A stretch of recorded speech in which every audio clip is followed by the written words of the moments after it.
All right.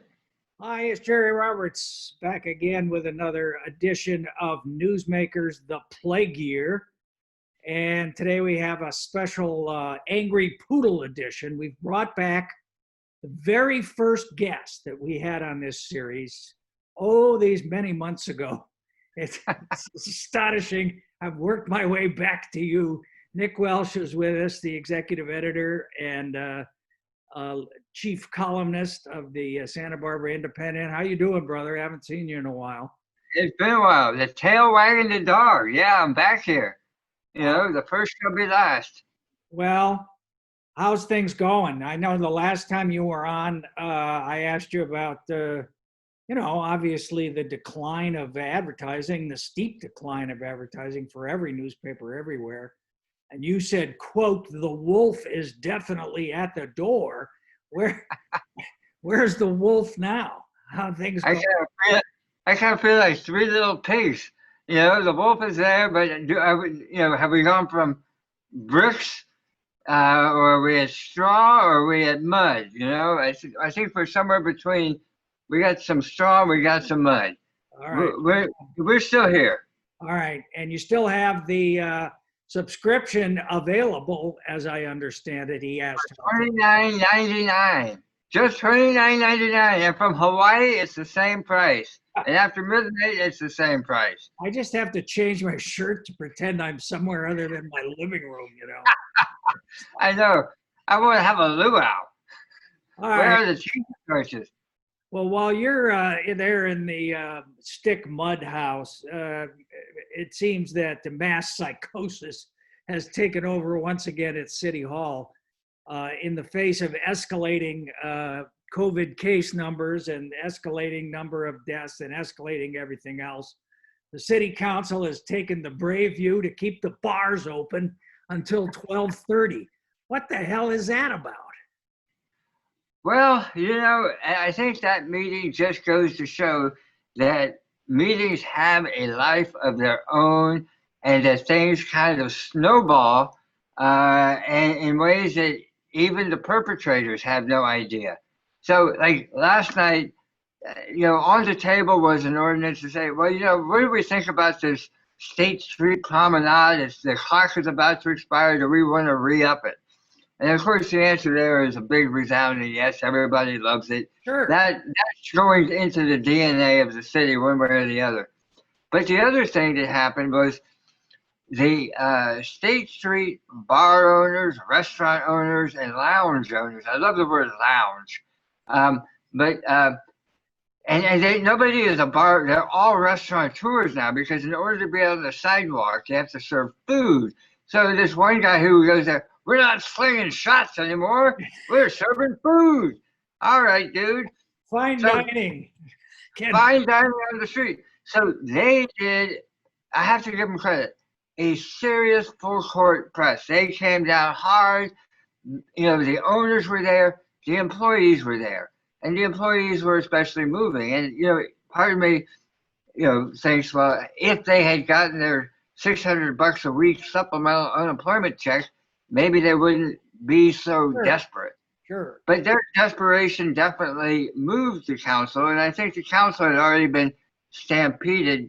Megan Harmon, the city council member who represents downtown, she represents State Street from Kodak to Constance, and she got completely steamrolled. I mean, that's a hard way, but they went after her, and she was responsive. Oscar Gutierrez, who represents the 300 and 400 block of State Street. Now, the 400 block was not part of the promenade. That's where the dirty bookstore is. I'm sure your viewers will want to know. And they weren't a part of the action. Thanks for fixing that geographically in our minds. Right. I have no idea how you would even know that. I don't know. The dirty bookstore, which has succeeded in spite of Amazon. It has succeeded in spite of everything. It is probably the single longest business in the same location of anything on State Street. Right, anyway. Hang on here, baby. You're getting a little tense on me now. Okay, so So they had before them a proposal to extend the promenade, which everybody wants to do. And then shoehorning into this come the bar, restaurant, and lounge owners who say, if you really Please, baby, please. And if they say, you got to we keep us need to open, stay open. We need to stay open later. right? And so initially on the table was a proposal to extend their curfew hours from 10 o'clock to 11. All right. So Yeah. this is for their outdoor dining and outdoor drinking. Indoors is not allowed. So they wanted to go from 10 to 11, and it was just in the central business district. But then things got frisky. And before you knew it, it wasn't 11 anymore. It was midnight. And then before you knew it, it wasn't midnight. It was 12:30. And then, as luck would have it, somebody said, well, what about Coast Village Road? What about them? Okay, good catch. So it was downtown and Coast Village Road. Kathy, Maria, and Oscar were, we think it should be the whole city. And then Michael Jordan said, no, that's not such a good idea because there are a lot of places where that's going to be too noisy for people. And then Oscar said, well, what about the funk zone? Oscar Gutierrez. And so before you knew it, a proposal that was for downtown for 11 had morphed into a proposal for the central business district, the funk zone, Coast Village Road from 10 o'clock to 12:30. And throughout this, which kind of gave me pause because I'm getting up there. Isn't that when people exchange precious bodily droplets at the maximum? I mean, one guy says in your story, there were so many good quotes in your story, I don't know where to start. But one guy says, none of us want to make a buck at the expense of getting anyone infected. But isn't that precisely what's happening or going to happen? Well, of course, technically, we can't say that it is because nobody's ever contact traced a infection in Santa Barbara to these bars. But in a lot of other places throughout the state, apparently they are. The argument is this is downtown, so magically because of downtown, the fact that there is a vast concentration of unmasked winers and diners sitting close together, aerosolizing the air with their sputum, somehow we are all immune from that. All right, let me just play. Sorry about that. No, that's okay. Let me just. Anytime you get to say sputum, you need to take it. Let me just play devil's advocate here. Well, no, KCSP gets upset whenever I drop an F-bomb, but I think sputum is going to be okay. I think that's going to go through. But so admittedly, I am like the poster boy for until there's a vaccine, and please send money for that good cause. But if you're a public health purist on this, and of course this has all been sort of a negotiation between the economics and the public health, you say what we really need to do is shut this down for 2 months or 3 months. Absolutely, and let's get it under control. And there are people on the council who have expressed that view. If I'm not mistaken, Megan Harmon has said that. Kirsten Snedden has more or less said that.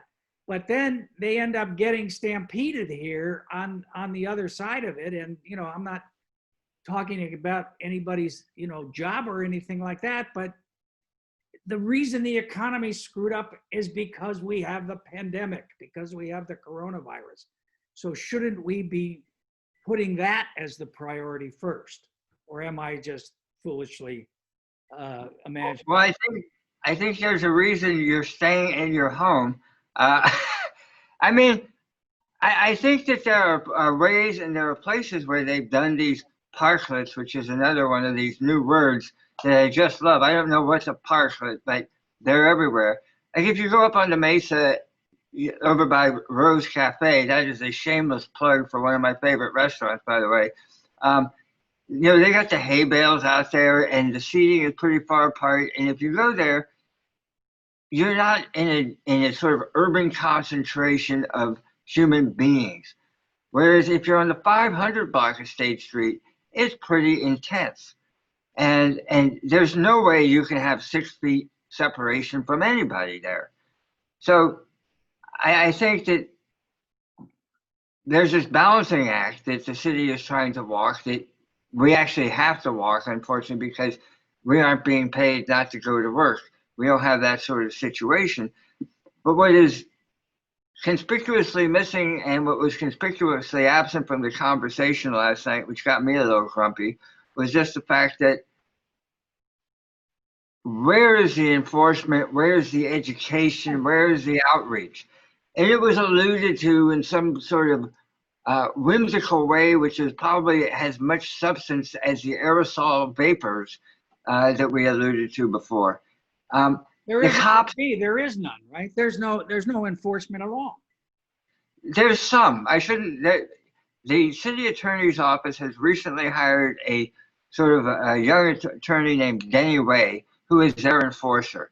And what he does, he went out on Friday night and he visited 5 bars, he told me, that had been reputedly staying open past 10 o'clock in violation of their curfews that existed then.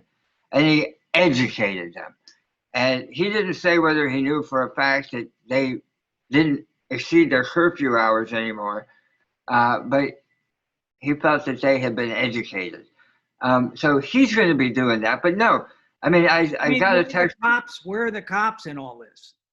Here's where the cops are. They don't want to do this. The cops don't want to touch this with a 10-foot pole. Lori Lunow is, our police chief, is probably going to be announcing her retirement in a few months. She is not as engaged in this as one might think. The cops have not been, the cops are still smarting from Black Lives Matter and defund the police. And they're saying, excuse me, a few months ago, you were saying we shouldn't be involved in these sort of activities, that we are, militarizing our society too much. And now you want us to come in and enforce. You can't have it both ways. And they're quite bitter and upset about this. And you can sort of get it. So if I hear what you're saying, they were not even enforcing the 10 o'clock curfew as a practice. They were not enforcing 10 o'clock. So now nobody was enforcing 10 o'clock. So they're certainly enforcing 2:30. So why don't we just leave it open till 2 a.m.? Or was that what Megan Harmon was saying? Was that? Well, that was one of her comments last night, which is, what's the big deal? This is sort of a theoretical expansion, not a real one, because nobody's enforcing anything anyway. That was disquieting. She says, I'm a cheap drunk. I get drunk by 6 p.m. anyway. So what difference does it make? What time you? Well, let's put it this way. If you're going out to eat after 10 o'clock at night, I don't think you're going out to eat much, right? No, we're not slamming shots anymore. We're not slamming shots anymore. We'll make that the title of your memoir. All right, let's talk about another aspect of this, which is really financially serious, is the evictions. There's been a judicial council, California Judicial Council order, which has prevented evictions to a large extent until now, until the end, in the middle or the end of August, which is coming due in the state and the city. Both have one that goes a little bit further, but there's no eviction. What's going to happen? There's like millions of people who can't pay their rent, according to these surveys from the census that you quoted. Yeah, there's like about 4 million people in the state of California who said, there was a census survey, I think it was 4.1 million, said, we have no to low confidence we can pay our rent this month. That is up from 3.7 million in June. So the no to low confidence is really a big deal. It's an interesting thing. People say, oh, we've been on a rent vacation, right? This is one of the sort of arguments that the landlords put out against the eviction moratorium. The fact is, tenants have really done a really yeoman's job of, even with the financial crisis, of paying their rents. I spoke with a manager of Meridian Real Estate Management Company. They have about 1,200 apartment units throughout the South Coast.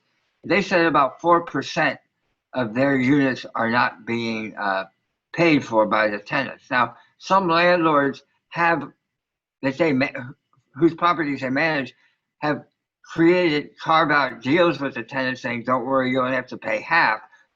But we're not seeing this sort of wholesale stick it to the landlord. But we've had this $600 in federal unemployment. You know what? That's been a massive umbrella that has kept the sky from falling on us, and that umbrella is gone, and the sky is about to fall, and a lot of the tenants are not going to be able to pay. They're not even going to be able to pay a little bit.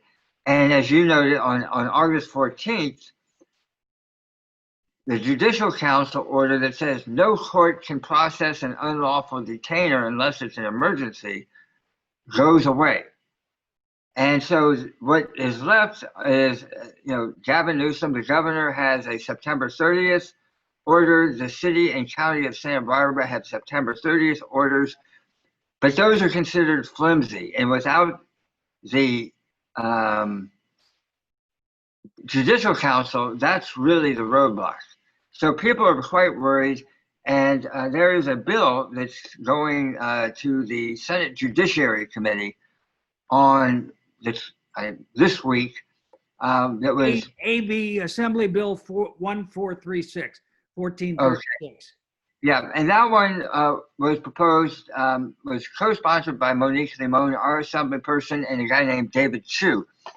And what that would do is it would say the eviction moratorium is extended until April.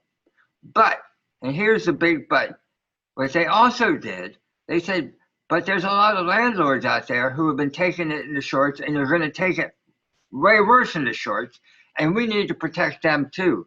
So they said that for the small landlords,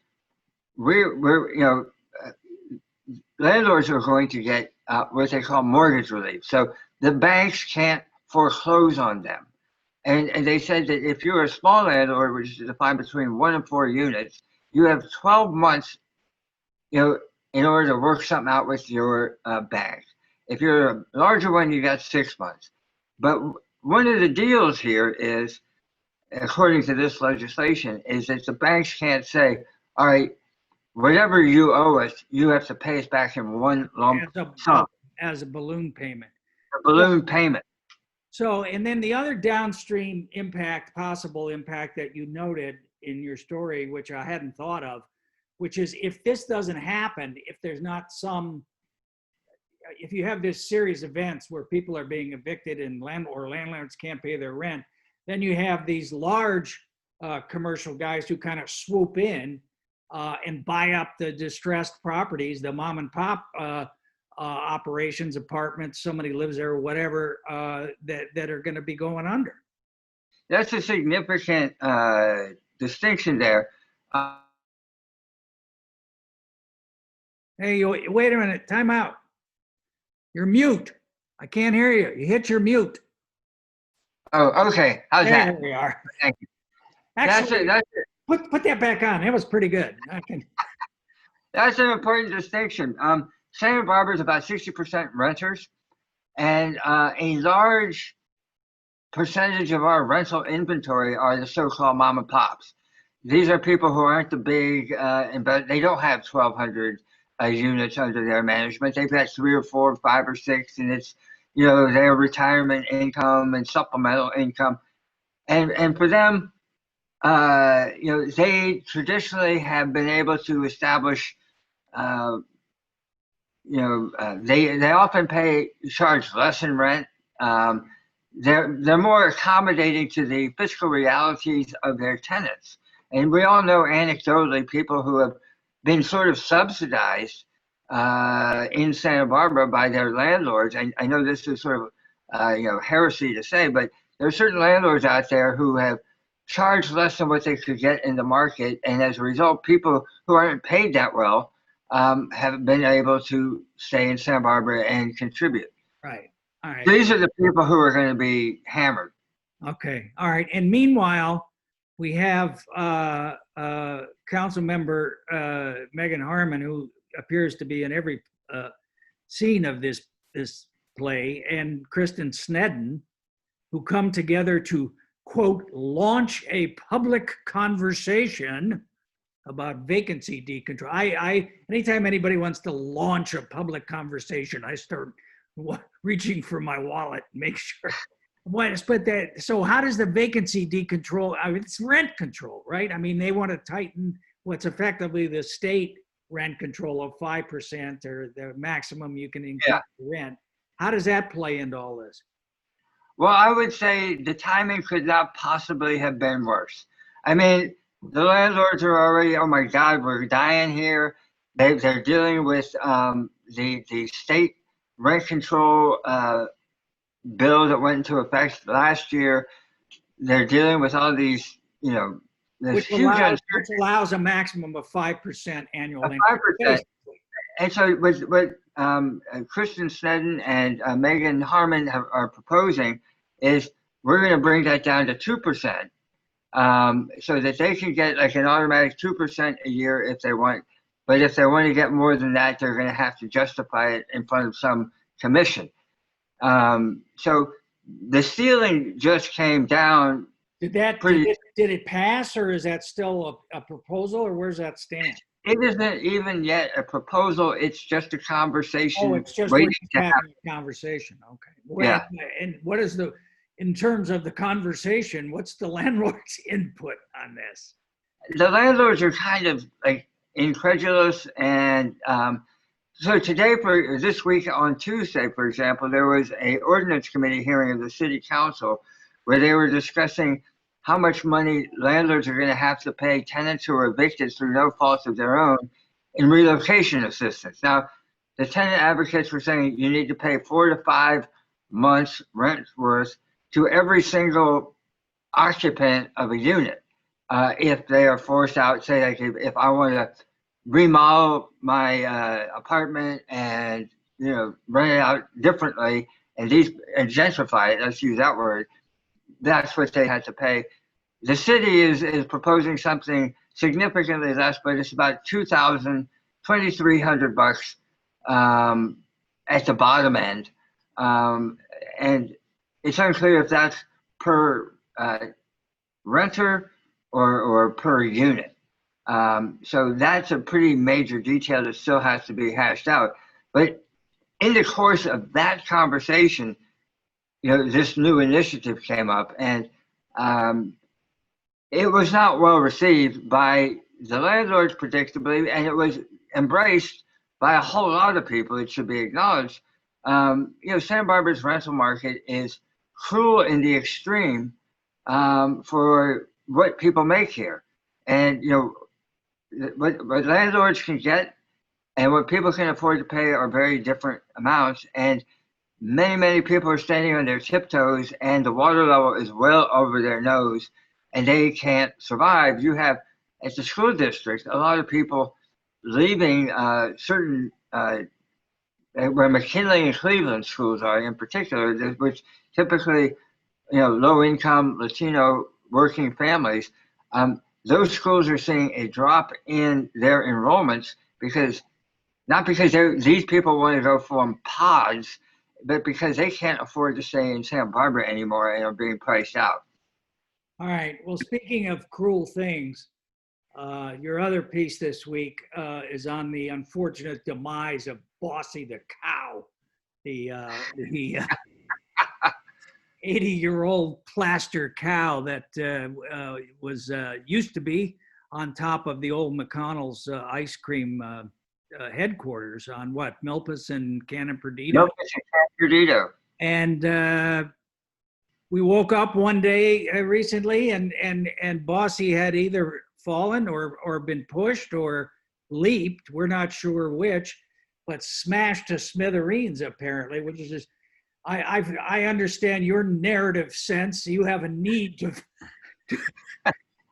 feel that this is the entry point into a metaphoric examination of our overall existence in these times. Is that correct, Mr. Welsh? I think you could say I totally strained the metaphor well past the breaking point, and I should Well, probably be arrested. to the point where you claimed that Bossy left a note, which I, I for one find highly unlikely. Well, this is a very educated cow. This is a cow that has been fought over the years by students at Santa Barbara High School and San Marcos. It's clearly a very erudite bovine, and the handwriting wasn't that good. But what did I say? I think it said "'Twas despair that killed the cow." You allege. Well, it's like lying now, Mr. Welch. Well, it's a little bit like your story about the royal family having moved to Santa Barbara. Now, speaking of rent control, yes. Speaking of rent control, nobody is going to dispute that happened, because are they going to come in and confirm it or deny it? It's one of those great stories. You can allege it. Nobody can prove you wrong. What if I print the address? Well, that would make a difference. Huh? I've had a lot of conversations today about whether the Rob Lowe favor for not printing address should apply to this. All right, last thing is we had the Fiesta Cruiser run, which was another great public health thing. What is that, and why was that allowed to go on? Well, the Fiesta Cruiser runs, this was its 40th year. It's a totally wonderful gonzo event that comes at the butt end of Fiesta. So it takes place on Sunday after all the horses have left their poop all over State Street. They gather at Stearns Wharf and right out to Isla Vista, stop at liquor stores along the way, have a party, jump into swimming pools, that's what they kind of used to do, and then at some point maybe drive their bikes off the pier. It doesn't happen so much anymore. It's grown. So last year we had about 2,500 people do it. A whole bunch of people come in from out of town. So obviously, a really stupid idea. There's no way you could do, social distancing and ride yes, in a pandemic. So our public health officials wait until late Friday afternoon to issue a statement at their press conference. Oh, by the way, this violates our public health orders. This is for an event that's taking place on Sunday. Everybody who's already from out of town has come here. The cops are saying, I'm giving the cops our time. What are you going to do? They say, are you kidding? We're going to go out and patrol a bunch of GoPro wearing bicycle guerrilla riders who are just itching to have a confrontation so they can post it on the internet and make us look like a bunch of thugs. We're going to be hanging way the hell back. So the good news is, A, about 500 people showed, not 2,500. B, they took an alternate route and they didn't go up State Street as was feared. C, though, as much as everybody had a good time, they had about 500 people out at Goleta Beach partying. Half of them, maybe, or I am told, were wearing masks. There's passing joints. They're passing beer bottles. This is not, let's just say, this is what could go on State Street. So, a good time was had by all, but not a smart one. So Santa Barbara's new city motto, if you're looking for a super spreader event, come here. That's right. I know. It's all fallen into place then. How are you doing? How are you holding up in all this? Oh, I'm like Bossy. I'm getting ready to take a leap. And I understand there will be no post-mortem or investigation of the Bossy scandal. Is that correct? I am told, and actually I have asked many times, I said, so are you looking into it? Was it vandalism? I am told that there has been no request that they investigate. So they're going to round up all the usual suspects, which in this case is precisely nobody. So first the Confederate monuments and now Bossy. What's next? All right, Nick, you're doing a hell of a job, and everybody's talking about it out there. And if you need me to speak to Mary Ann about anything financial, you just let me know, because she listens to me, which is which is why you ran my Prince Harry story for free. But, you know, I'm not complaining. All right, man. Take it easy. Be safe. I'll talk to you. It's been a blast. You take care.